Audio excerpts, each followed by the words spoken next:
آنے والی اپنی مخصوص کرسی پہ بیٹھی، سلائیوں کو مہارت سے چلاتی سویٹر بن رہی تھی۔ اون کا گولا لڑک کر ان کے قدموں کے قریب آ گرا پڑا تھا۔ عائشہ گل ان سے فاصلے پہ بڑے صوفے کے ایک کونے پہ ٹکی اون کے گولے کو دیکھ رہی تھی۔ ان کی نگاہیں دھاگے پہ جمی تھی، مگر ذہن کہیں اور بھٹک رہا تھا۔ زندگی اب اون کے گولے کی سی لگتی تھی، کوئی اسے کب بن دے، کب ادھیڑ دے۔ سلائیاں اس کے ہاتھ میں تو تھی ہی نہیں۔ عائشہ، تمہارا فون بج رہا ہے۔ آنے کے پکارنے پہ وہ چونکی، گود میں رکھا موبائل کب سے بج رہا تھا۔ اس نے نمبر دیکھا اور پھر ایک معصوم سی مسکان نے اس کے لبوں کو چھو لیا۔ بہاریں۔ نمبر پہ لکھا نام بہت محبت سے لے کر اس نے آنے کو بتایا اور سبز بٹن دبا کر فون کان سے لگایا۔ السلام علیکم۔ اس نے مسکرا کر سلام کیا تھا۔ میں ٹھیک ہوں، تم سناؤ، ترکی والے کیسے ہیں؟ اس کی مسکراہٹ اور بھی خوبصورت ہو گئی تھی، آنکھوں میں طمانینت کے سہارے رنگ اتر آئے تھے۔ ہاں بتاؤ کیا ہوا؟ اس کے الفاظ سن کر آنے نے بے اختیار سلائیاں چلاتے ہاتھ روک کر اسے دیکھا۔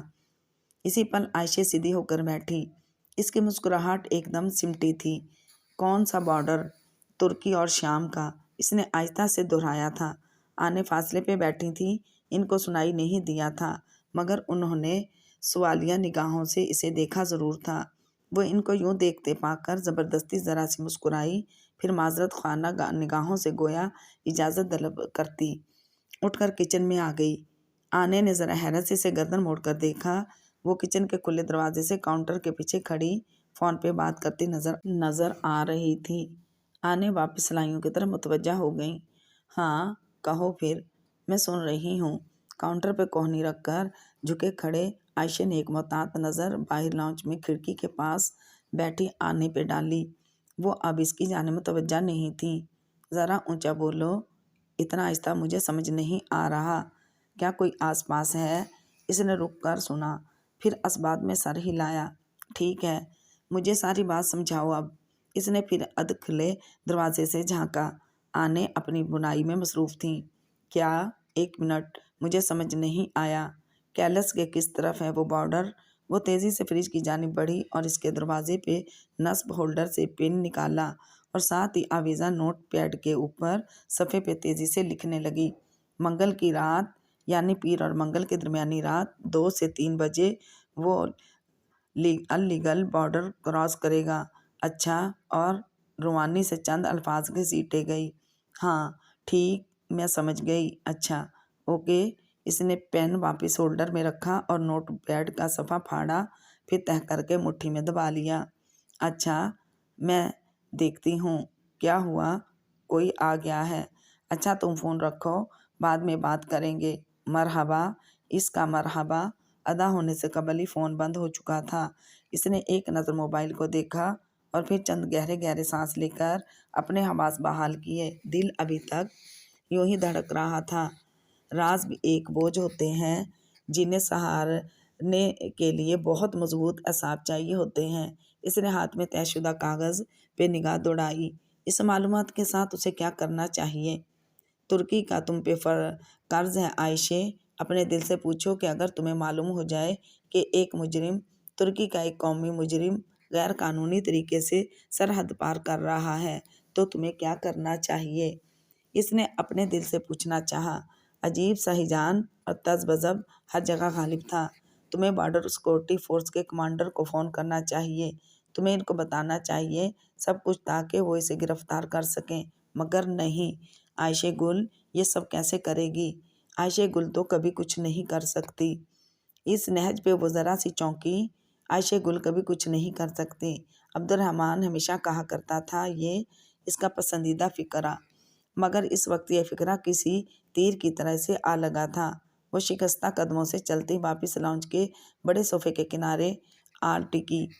آنے نے سلائیوں سے نظر ہٹا کر اسے دیکھا۔ کیا کہہ رہی تھی بہاریں؟ عائشہ نے بات ٹھیک سے سنی نہیں تھی، بس نفی میں گردن ہلائی۔ وہ کہیں اور گم تھی۔